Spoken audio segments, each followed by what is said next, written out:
ایک تو وہ بات تھی کہ جناب یہ اتہام لگایا گیا تحریک پاکستان پر یا کارکنان پاکستان پر کہ شاید وہ بیچارے اتنے طاقتور نہیں تھے کہ جو کرنا چاہ رہے تھے وہ کر نہیں سکے یا کہہ نہیں سکے، تو اس لیے وہ سیکولر ریاست بنانی تھی، بنا لی اسلامی۔ دوسری یہ بات ڈاکٹر صاحب کہ وہ کہتے ٹھیک ہے یہ اگر ہماری فکر یا نظریہ نہیں چلتا تو پھر ہم آپ کو مایوس بھی کریں گے، گمراہ بھی کریں گے کہ چلیں اسلامی ہی بنانی تھی تو بنا لی پھر اسلامی، اس میں اسلام کہاں تک ہے؟ یہ فکر، اس پہ آپ بھی بات کر رہے تھے ضرور۔ دیکھیں بات اصل میں یہ ہے کہ اسلامی کون ہوتا ہے؟ میں اور آپ ہم میں سے کتنے لوگ واقعتاً پریکٹسنگ مسلم ہیں، عملی طور پر ہم اسلام کے اوپر کتنا عمل کر رہے ہوتے ہیں، نمازیں ہماری کتنی اچھی ہیں، کتنی صحیح ہیں، روزے ہمارے کتنے صحیح ہیں، زکوٰۃ کی ادائیگی کا اہتمام کتنا ہے، اس طرح سے جتنے بھی عملی طور پر اسلام کے تقاضے ہیں ہم کتنا پورا کرتے ہیں۔ وہ نہ پورا کرنے کے باوجود ہم مسلم ہیں۔ کس وجہ سے مسلم ہیں؟ اس لیے کہ ہم ان ساری چیزوں کو جن تقاضوں کو ہم پورا نہیں بھی کر رہے ہیں عملی طور پر، ہم ان کو اپنے ایمانی طور پر ان کے وجود کے قائل ہیں۔ جب تک ہم ان کے وجود کے قائل ہیں تب تک ہم دائرہ اسلام کے اندر موجود ہیں۔ یعنی کوتاہی کی وجہ سے چیزیں نہیں ہو پا رہی، نظریاتی طور پر ہم ان کے قائل ہیں۔ کوئی شخص بے نماز ہے، نماز پڑھ نہیں پاتا، تو یہ ایک بے نمازی کی ایک قسم ہے۔ ایک بے نمازی کی قسم کہتا ہے نماز کی ضرورت ہی نہیں ہے، نماز پڑھنی نہیں چاہیے، یہ ہے ہی نہیں دین میں، اور نظریاتی طور پر وہ نماز کی مخالفت کرتا ہے۔ تو یہ دو مختلف قسم کے بے نمازی ہیں۔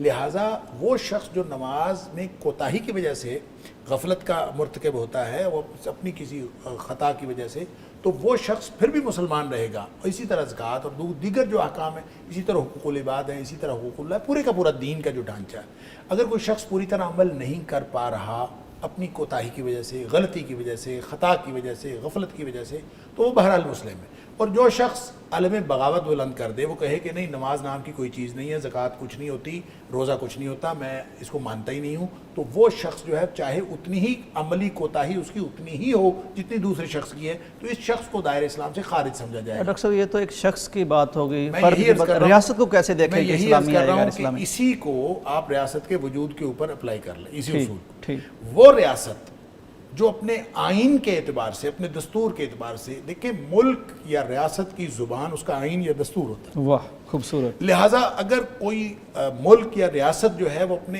آئین اور دستور کے اعتبار سے کلمہ پڑھ چکی ہے، وہ کلمہ پڑھ چکی ہے، اور وہ یہ باقاعدہ اقرار کرتی ہے، اور وہ اقرار مسلسل ہے کہ اس ملک میں کوئی قانون کتاب و سنت کے خلاف نہیں بن سکتا، بالکل یہ ہے اس کا عقیدہ، یہ ہے اس کا ایمان ریاست کا۔ لہٰذا وہ ریاست جو ہے وہ اپنے ایمان، اپنے عقیدے کے اعتبار سے وہ ایک 100% مسلمان ریاست ہے، جس کا عقیدہ یہ ہے کہ کتاب و سنت کے خلاف کوئی قانون نہیں بننا چاہیے۔ اب رہ کی بات کہ عملی طور پر کتاب و سنت کے خلاف کوئی قانون موجود ہو اور ہم اس کو ریکٹیفائی نہ کر سکیں۔ جس ملک میں ادارے موجود ہیں، فیڈرل شریعت کورٹ موجود ہے، اسلامی نظرتی کونسل موجود ہے، اور باقاعدہ وہ آئینی ادارے ہیں، اور وہ صرف اس مقصد کے لیے ہیں کہ تاکہ جو غیر اسلامی شکیں ہیں، یہ غیر اسلامی جو چیزیں ہیں قوانین میں سے، وہ باہر نکالی جائیں، اور سارے کے سارے نہ صرف آئین کی چیزوں کو اور آئینی احکام کو بلکہ جو وضعی قوانین ہیں ان کو بھی اسلامی ڈھانچے کے اندر رکھا جائے۔ ایسے ادارے موجود ہیں، عملاً کوئی کام نہ بھی کر رہا ہو، اپنی کوتاہیوں کی وجہ سے نہ کر رہا ہو۔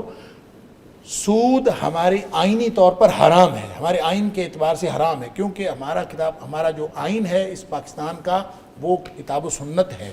لہٰذا کتاب و سنت کے خلاف کوئی قانون نہیں بن سکتا۔ اگر سود موجود ہے کسی قانون میں تو وہ کتاب و سنت کے خلاف ہے، تو اس کا مطلب یہ ہوا کہ ہمارے آئین کے اعتبار سے بھی وہ حرام ہے، شریعت اسلامیہ کے اعتبار سے بھی حرام ہے۔